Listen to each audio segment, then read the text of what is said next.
رسول کے وفادار ہیں، رسول پر جان نثار کرنے کو تیار ہیں۔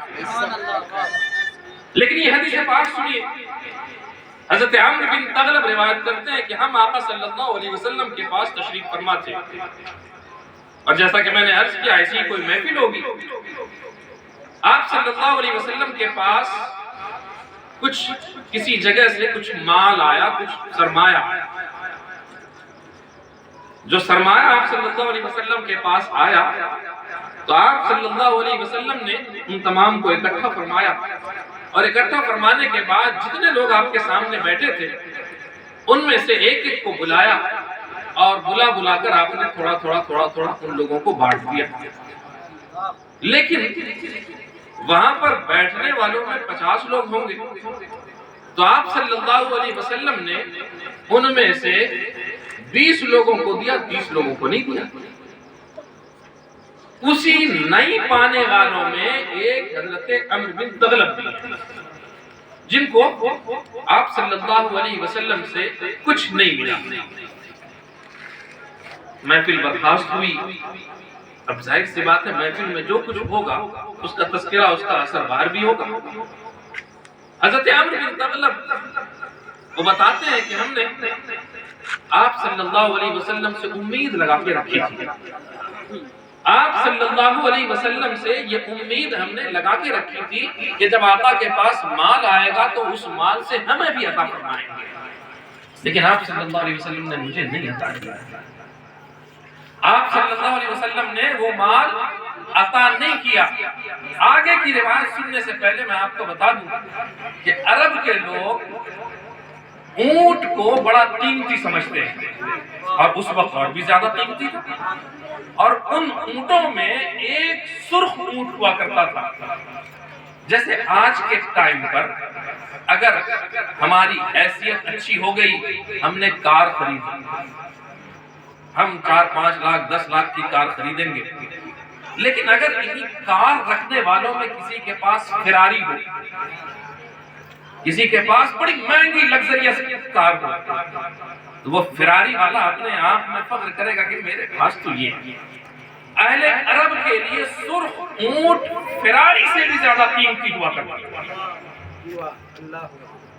آقا صلی اللہ علیہ وسلم کے صحابی نے اپنے ساتھیوں کے درمیان کہا کہ مجھے آقا سے امید تھی مگر آپ نے مجھے کچھ نہیں دیا۔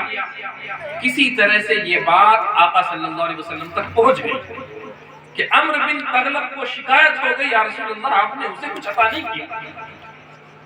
آپ صلی اللہ علیہ وسلم نے ارشاد فرمایا، میں تو یہ سمجھتا ہوں کہ عمرو بن تغلب کا دل بڑا ہی صبر والا ہے، میں تو یہ سمجھتا ہوں کہ عمرو بن تغلب کا دل بڑا ہی صبر والا ہے، اور اس کے دل میں ایمان رچا بسا ہوا ہے، جمع ہوا ہے، چنانچہ میں نے اسی لیے اسے کچھ نہیں دیا۔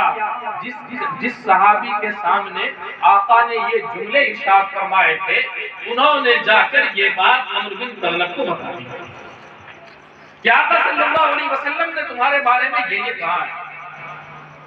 اب بتائیے، ایک طرف مال ہے، ایک طرف دولت ہے، سرمایہ ہے، اور ایک طرف نبی کے چند بول ہیں، نبی کی کچھ باتیں ہیں، آپ کے الفاظ ہیں۔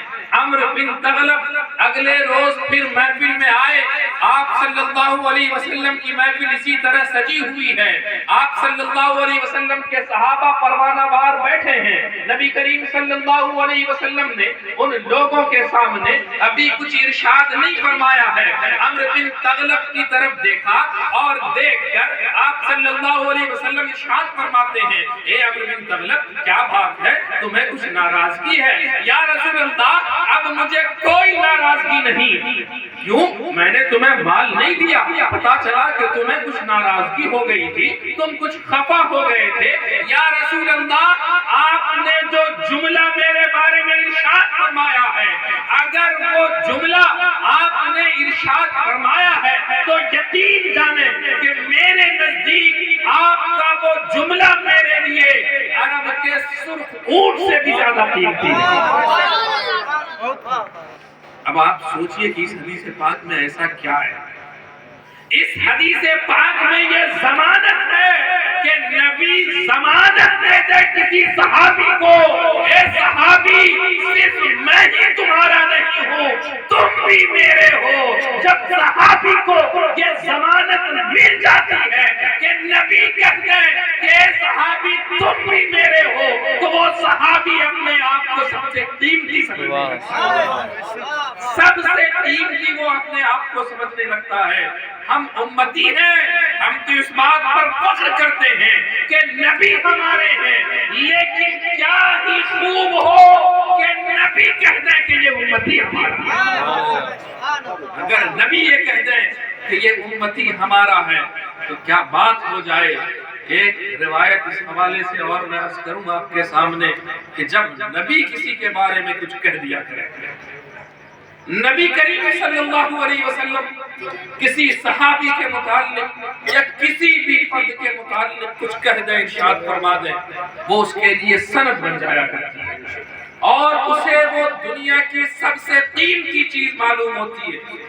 غالباً آپ نے سنا ہوگا یمن کا ایک شخص تھا جو اپنے علاقے کا بڑا ہی مانا جانا بہادر تھا،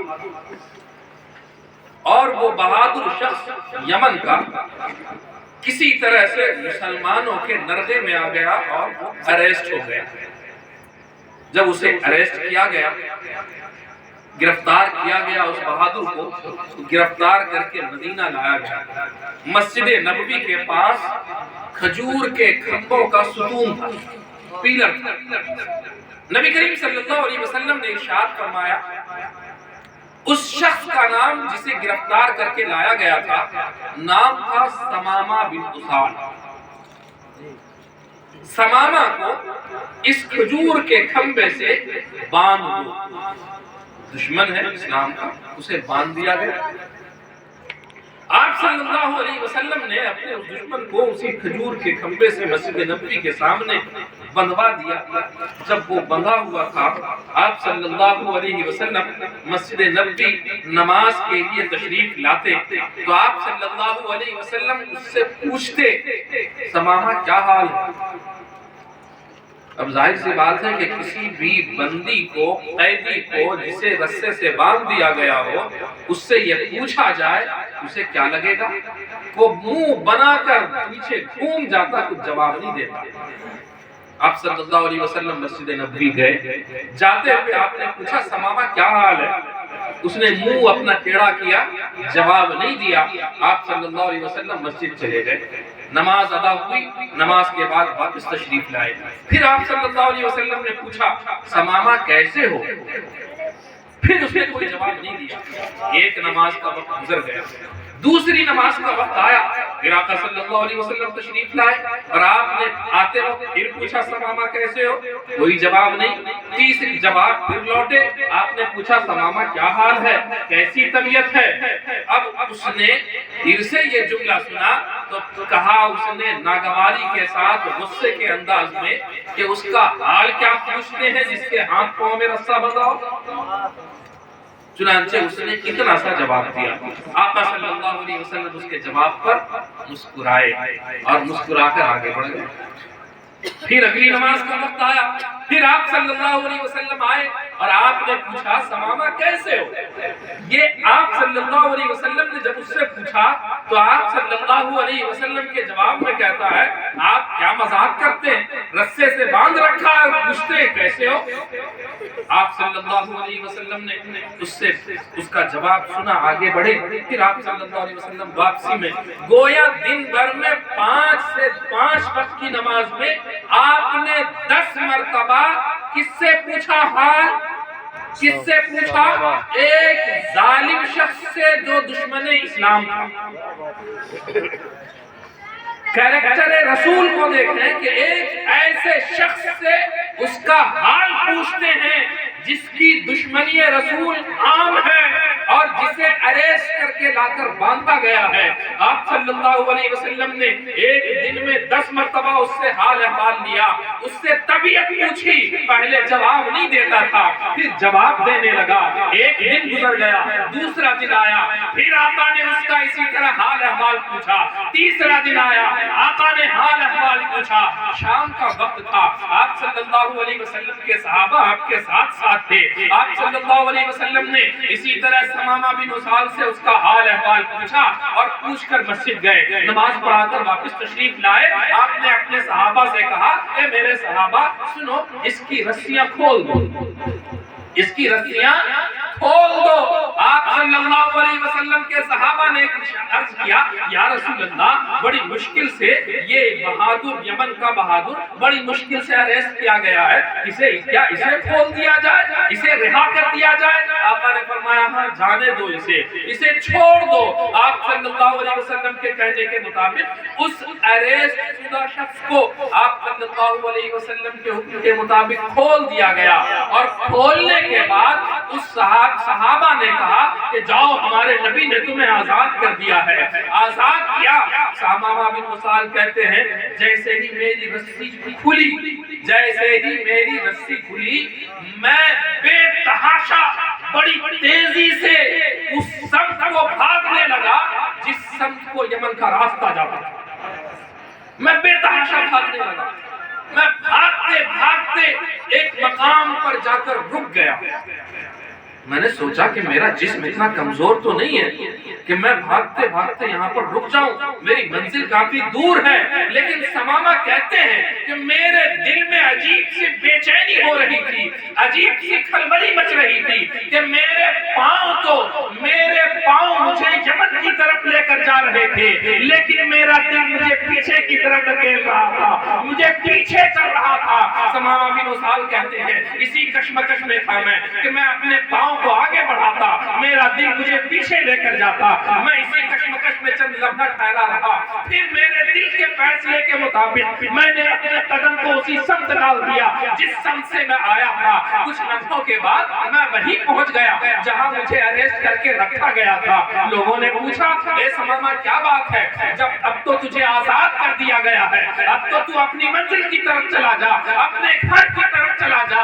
ثمامہ کہتے ہیں ہاں، مجھے قید کی بیڑیوں سے، مجھے رسیوں کی جکڑن سے تو آزاد کر دیا گیا ہے، لیکن تمہارے نبی نے مجھے رسیوں سے آزاد کر کے اپنے زلفوں کا اسیر بنا دیا، اپنی زلفوں کا اسیر بنا دیا ہے۔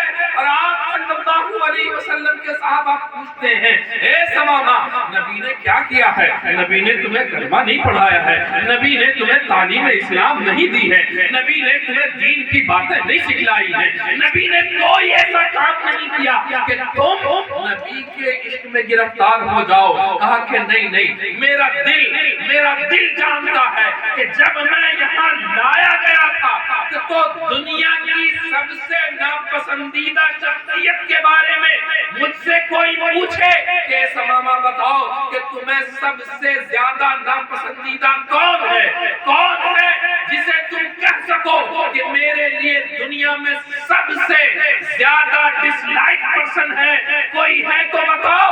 تو میں کہتا کہ سب سے زیادہ ناپسندیدہ شخص اگر کوئی ہے تو یہ محمد ہے جو مدینہ میں ہے، مدینہ کا محمد صلی اللہ علیہ وسلم وہ ہے جسے میں سب سے زیادہ ناپسند کرتا ہوں۔ یہ 3 دن پہلے کی بات ہے، لیکن اگر میرے دل سے آج پوچھا جائے اے ثمامہ یہ بتاؤ کہ دنیا میں سب سے زیادہ پسندیدہ تمہیں کیا ہے، تو میں یہ نہیں کہوں گا کہ میرا گھر سب سے زیادہ پسندیدہ ہے، میرا باپ مجھے سب سے زیادہ پیارا ہے، میرے بچے کی محبت میرے دل میں سب سے زیادہ ہے، بلکہ آج 3 دنوں کے بعد اگر کوئی مجھ سے پوچھے تو میں کہوں گا کہ 3 دن پہلے جو سب سے زیادہ ناپسندیدہ تھا آج دنیا میں سب سے زیادہ پسندیدہ وہی ذات میرے لیے سب سے زیادہ پسندیدہ ہے۔ کیا کیا تھا میرے آقا نے، میرے نبی نے کیا کیا تھا اس کے ساتھ حال کیا کیا تھا؟ کیا اسے نبی نے دین کی تعلیم دی تھی، دین کی تبلیغ کی گئی تھی؟ اس کے ساتھ نبی نے صرف ایک یا آتے جاتے حال پوچھ لیا تھا، آتے جاتے حال پوچھ لیا تھا۔ پوچھا کس نے تھا؟ نبی نے پوچھا تھا۔ سوچئے ذرا سا کہ نبی جس کسی دشمن کو بھی اس طرح سے پوچھ لے تو چاشنی رسول کا اثر یہ ہو جاتا ہے کہ وہ بھی دیوانہ ہو کر جو دشمنی رسول میں شہرت رکھا کرتا ہو، نبی کی زبان سے محبت بھرے الفاظ نکلتے ہیں، دشمن بھی آپ کے قدموں پر سر رکھ کر مسلمان بن جائے۔ یہ نبی کا کیریکٹر ہے، اس نبی کا جو نبی اپنی امت سے پیار کرتا ہے، بے پناہ نبی اپنی امت سے پیار کرتا ہے۔ یہ امت نبی سے کتنا پیار کرتی ہے؟ ہم ذرا اپنے آپ کو، میں نے قرآن مقدس کی ایک آیت کریمہ کا چھوٹا سا ٹکڑا تلاوت کیا، سورہ توبہ کی آیت ہے، علیکم بالمؤمنین رؤوف رحیم۔ وہ نبی تم پر بے پناہ مہربانی اور رحمت کرنے والے ہیں، رحم بھی کرنے والے ہیں اور مہربانیاں بھی کرنے والے ہیں اس پر امت پر۔ لیکن امت نبی کو کس اینگل سے دیکھتی ہے، کس زاویے سے نبی کو دیکھتی ہے؟ آقا صلی اللہ علیہ وسلم کے صحابہ اور آپ صلی اللہ علیہ وسلم کے صحابہ کے حالات کو دیکھیں، نبی کریم صلی اللہ علیہ وسلم کے صحابہ کی زندگی کو دیکھیں۔ آپ صلی اللہ علیہ وسلم نے نبی کریم صلی اللہ علیہ وسلم کی تعلیمات کو کس طرح سے ایڈاپٹ کیا ہے؟ حضرت ابو موسیٰ اشعری رضی اللہ تعالیٰ عنہ صحابی رسول ہیں، ایک موقع پر آپ اعلان فرماتے ہیں کہ ہم لوگ بڑے ہی زیادہ بری حالت میں زندگی بسر کرتے تھے، ہمارے درمیان اونچ نیچ کا کوئی معاملہ ایسا نہیں تھا جس میں اونچ نیچ نہ ہوتی ہو، ہمارے بیچ میں ایسا کچھ نہیں تھا کہ ہم بڑے چھوٹے کا احترام اور شفقت جانتے ہیں۔ لیکن اس نبی نے ہمیں وہ تعلیم ارشاد فرمائی ہے، اس نبی نے ہمیں وہ طریقہ سکھلایا ہے کہ ہم حقیقت معنی میں وہ انسان بن گئے جو پوری دنیا کے لیے رہبری اور رہنمائی کا ایک بہترین اگزامپل پیش کر سکتے ہیں۔ حضرت ابو جعفر طیار صحابی رسول ہیں، حضرت ابو جعفر طیار وہ صحابی ہیں کہ جب پہلی مرتبہ مسلمانوں نے، ہم میں سے کتنے لوگ ہیں جو یہ بتا سکتے ہیں، میں آپ سے پوچھ رہا ہوں ایک سوال، کہ مسلمانوں نے مدینہ سے پہلے بھی کہیں ہجرت کی تھی؟ ہمارے سامعین میں سے ہجرت سمجھتے ہیں؟ ہجرت ایک جگہ سے دوسری جگہ چلے مائگریشن، مائگریٹ منتقل ہو جانا۔ ایک ہجرت تو مدینہ کی طرف ہوئی، ایک ہجرت اس سے پہلے بھی ہوئی تھی، کہاں ہوئی تھی جانتے ہیں؟ جانتے ہیں؟ نہیں جانتے؟ کیوں نہیں جانتے بھائی؟ بہت محفلیں ہم سنتے ہیں، ہمارے لیے تو میلاد اور محفل میلاد بہت اہم پارٹ ہے ہماری زندگی کا، روز کا معمول ہے ہمارا۔ کیوں نہیں جانتے؟ ہمارے نبی کی سیرت ہے، آپ صلی اللہ علیہ وسلم کے درس ہے اس میں، آپ صلی اللہ علیہ وسلم کی تعلیمات ہیں اس میں، آپ صلی اللہ علیہ وسلم کی قربانیاں ہیں اس میں۔ صحابہ کرام نے مدینہ سے ہجرت کرنے سے بھی پہلے حبشہ کی طرف ہجرت کی تھی، حبشہ جسے انگلش میں ایبوسینیا کہا جاتا ہے۔ وہاں کا بادشاہ تھا ایک جسے نجاشی کہتے ہیں۔ آقا صلی اللہ علیہ وسلم نے اس ہجرت میں حضرت عثمان غنی رضی اللہ تعالیٰ عنہ تقریباً آپ صلی اللہ علیہ وسلم کے کئی صحابہ، 40 سے زیادہ صحابہ عورت و مرد نے ہجرت کی، کہاں؟ حبشہ چلے گئے۔ جب حبشہ کی طرف ہجرت ہوئی تھی اس میں ایک صحابی حضرت ابو جعفر طیار تھے۔ حضرت ابو جعفر طیار جب مکہ والوں کو پتا چلا کہ یہ لوگ مسلمانوں نے مکہ چھوڑ کر دوسری طرف دوسری جگہ جا کر پناہ لی ہے، تو مکہ والوں نے ایک میٹنگ کی اور میٹنگ کر کے اس جگہ پر اپنے مسلمانوں کے خلاف کرنے کے لیے حبشہ کے بادشاہ نجاشی کو لیٹر لکھ کر کے دیا، لیٹر لکھ کر کے کچھ آدمیوں کو بھیجا کہ یہ ہمارے علاقے کے غدار لوگ ہیں جو آپ کے یہاں جا کر چھپ گئے، لہذا ان کو آپ نکال دیجیے، یہ بڑے بدماش لوگ ہیں۔ کس نے؟ مکہ والوں نے۔ سوچئے مسلمانوں نے کس کس ظلم کے ساتھ اپنے ایمان کی حفاظت کی۔ آج تو بڑی آسانی کے ساتھ ہمارے پاس ایمان ہے، لہذا ہمیں اس کی اہمیت کا علم نہیں۔ مسلمانوں نے اس ظلم کے ساتھ کہ جب وہ لوگ ہجرت کر کے اپنا سب کچھ چھوڑ کر کے حبشہ گئے تو مکہ والوں نے کچھ لوگوں کو بھیج دیا کہ بادشاہ وہاں سے نکال دو ان لوگوں کو، اس لیے کہ یہ لوگ باغی ہیں، غدار ہیں، ان لوگوں نے ہمارے یہاں بہت بدامنی کی۔ چنانچہ وہ لوگ جب وہاں پہنچے حبشہ کے دربار میں، ان لوگوں نے شکایت کی کہ آپ کے علاقے میں ہمارے یہاں کے کچھ لوگ آ گئے ہیں جو ایسے ایسے ہیں۔ نجاشی کے دربار میں مسلمانوں کو بلایا گیا اور مسلمانوں کے ساتھ ساتھ ان لوگوں کو بھی جو بڑے بڑے تحفے لے کر بادشاہ کے پاس پہنچے تھے، ان لوگوں کو بھی بلایا گیا۔ حضرت ابو جعفر طیار مسلمانوں کی طرف سے لیڈر کے طور پر کھڑے ہوئے۔ حدیث میں، بخاری میں، مسلم میں، تقریباً صحابہ کی سبھی کتابوں میں یہ حدیث پاک موجود ہے۔ حضرت ابو جعفر طیار کھڑے ہوئے اور کھڑے ہو کر آپ نے سورہ طٰہٰ شروع کی، سورہ طٰہٰ کی تلاوت آپ نے ارشاد فرمائی۔ اس کے بعد آپ نے بھرے دربار میں یہ برملا اعلان کیا، اے بادشاہ، ہم سادہ لوگ، ہم وہ لوگ ہیں جن لوگوں نے نبی کی بعثت سے پیشتر، نبی کے اعلان نبوت سے پہلے جب تک ہم نے ان کا کلمہ نہیں پڑھا تھا، ہم وہ لوگ تھے جو چھوٹی چھوٹی باتوں پر ایک دوسرے سے جھگڑ جایا کرتے تھے، جو ہم وہ لوگ تھے جو خاندانی لڑائیوں کو برسوں برس تک لڑ لڑ کر ایک دوسرے کی گردنیں مار دیا کرتے تھے، ہم وہ لوگ تھے جس کے درمیان عورتوں کی عزت کی کوئی چیز نہیں سمجھی جاتی تھی، ہم وہ لوگ تھے جن کے پاس حرام و حلال کی تمیز نہیں ہوا کرتی تھی، ہم وہ لوگ تھے جن کے پاس جھوٹ و فریب ایک طرح کا عیب نہیں بلکہ چالاکی شمار کی جاتی تھی، جن کے پاس اخلاق اور مینرز نام کی کوئی چیز نہیں تھی۔ لیکن ہم نے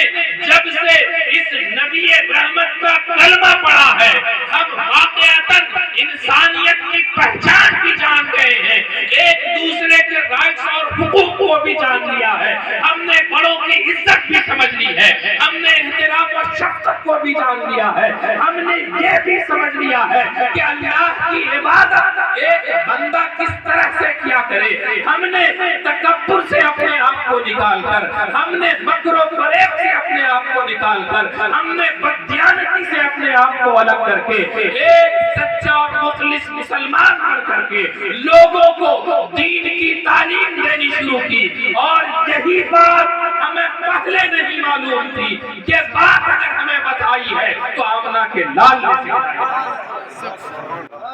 اگر ان کی بدولت انہوں نے یہ سب سیکھا ہے تو کیا یہ ظلم ہے، یہ غداری ہے، یہ بے ایمانی ہے، یہ ناانصافی ہے؟ اگر ہے تو آپ بھی ہمیں اپنے دربار سے نکال دیں۔ نجاشی بادشاہ نے، حبشہ کے بادشاہ نجاشی نے کہا نہیں نہیں، آپ نے جو باتیں کہی ہیں یہ بات غلط نہیں ہے، یہ باتیں تو کسی پروفٹ اور نبی کی معلوم ہوتی ہے، یہ تعلیمات تو اللہ کے کسی رسول کی ہوا کرتی ہے۔ چنانچہ وہ نجاشی بھی آپ صلی اللہ علیہ وسلم پر ایمان لا کر مسلمان بن جاتا ہے۔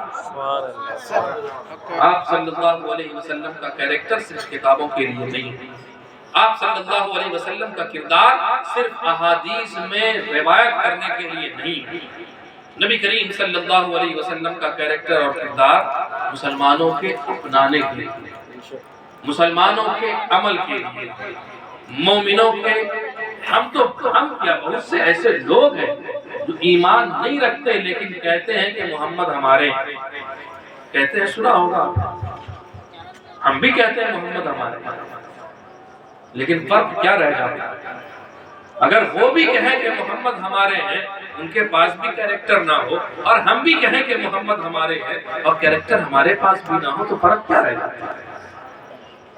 اللہ کے رسول صلی اللہ علیہ وسلم کے تعلق سے رب تبارک و تعالیٰ نے قرآن مقدس میں ارشاد فرمایا، کس چیز کو لے کر کے؟ ایک جگہ ارشاد فرماتا اللہ، ما آتاکم الرسول فخذوہ وما نہاکم عنہ فانتہوا۔ اللہ کا رسول تمہیں جو دے اسے بغیر چوں چرا کیے ہوئے، بغیر کسی پس و پیش کے، بغیر کسی ہیلا بہانہ کے، بغیر کسی عذر کے، بغیر کسی مجبوری کو گنائے ہوئے، سوچئے گا ذرا سا، رب تبارک و تعالیٰ نے قرآن مقدس میں ارشاد فرمایا ما آتاکم الرسول۔ جب اس آیت کریمہ کی تفسیر علماء سے آپ سنیں گے تو آپ کو پتا چلے گا کہ ایک ایک حرف اپنی جگہ اتنے معنی رکھتا ہے کہ اللہ نے فرمایا جو نبی تمہیں دے بغیر کسی ہیلے بہانے کے تم لے لو، اسے ٹھکراؤ نہیں۔ اور اللہ کا رسول وما نہاکم عنہ فانتہوا، اور جن چیزوں سے نبی تمہیں روک دے اس سے تم رک جاؤ۔ اب ہم اپنی فہرست بنائیں کہ نبی نے ہمیں کیا کیا دیا ہے اور ہمیں کن کن چیزوں سے روکا ہے۔ نبی نے ہمیں کیا کیا دیا ہے جسے ہمیں لینا ہے، جسے ہمیں ایکسپٹ کر کے اسے اپنی عملی زندگی میں لانا ہے۔ نبی تو ہمارے ہیں لیکن ہم نبی کے کتنے ہیں، اس بات کا جائزہ لینے کی ضرورت ہے۔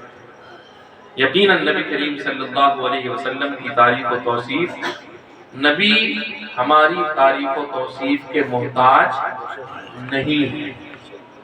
نبی اس بات کے محتاج نہیں ہے کہ امت نبی کی تعریف کرے گی تو نبی کا مرتبہ بلند ہوگا، اس لیے کہ رب نے قرآن مقدس کے پاروں کی ایک ایک آیت میں اپنے نبی کی شان بتا کر کے یہ آخری فرما دیا وَرَفَعْنَا لَكَ ذِكْرَكَ، اے نبی اللہ نے تمہارے ذکر کو اتنی بلندی عطا کر دی ہے کہ کوئی ذکر نہ کرے تو بھی نبی کا ذکر سب سے بلند ہوگا۔